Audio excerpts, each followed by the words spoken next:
Welcome back to Daily Flash. I'm Riesa Pascal. Our next guest is CEO of Meetup, overseeing its global business, which has 52 million members, hosts 15,000 events daily, and has events in 193 countries. As a business leader and expert in building personal and professional communities, he hosts Keep Connected, a podcast dedicated to the power of community. He joins us now to talk about his latest venture, a book called Decide and Conquer. Thanks for joining us, David SIEGEL.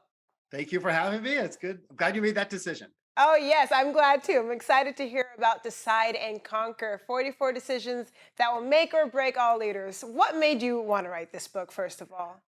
Okay, so I have been obsessed with decision making forever. I mean, we each person makes like thousands of decisions a day. Right. And I remember once reading that Teddy Roosevelt said the best decision is a good decision. The second best decision is a bad decision. And the worst decision is no decision. And too often people just delay decision making and bad things happen. So I'd always believed in it, but I didn't want to write one of these like boring textbook leadership decision making books. But there's too many of those out there. And then fortunately, we were owned by WeWork. And it was a crazy roller coaster experience being owned by WeWork, being sold by WeWork, being part of the WeWork culture, and then having to run Meetup when you couldn't actually meet up in person during a pandemic for a couple of years. So it made for a lot of major decisions, and it got me excited about writing a book, something I'd always wanted to do. I love that. I hear that excitement. I hear that passion in your voice as you're chatting. I love that. So, how can someone set themselves up to succeed even before they start? Oh, wonderful. Okay. So one of the concepts in the book is about that. So too often people think that their number one thing they should focus on is their day one. I'm going to be, I came in, I meet with 250 people. What am I going to say in my big intro speech? Or how am I going to leave a good first impression? No, no, no. The number one thing you could do is to take actions prior to starting to set yourself up for success. So what are some of the things you could do?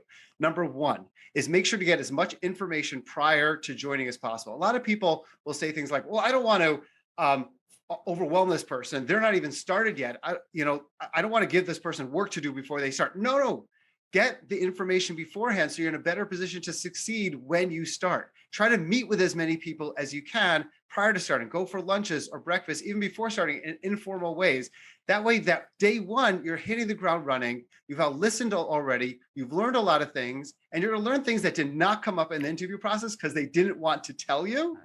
And a lot of new things are going to come up that could be very helpful. So yes, it's about your day zero, not your day one. Great I call love out. that. Day zero, not your day one. You know, you have a lot of great advice. You've shared a little bit with us, but we want to make sure people read the book. So we don't want to give too much away right now. Where can our viewers go to get a copy of the book?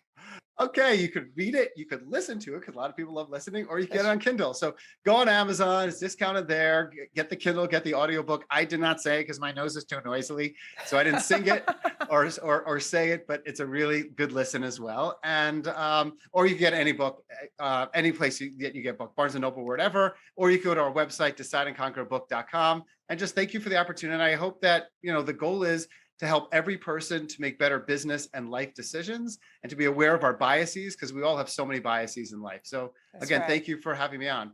No, thank you. Great words of advice here. And we'll be sure to also post this on our website at dailyflashshow.com. Thank you, David.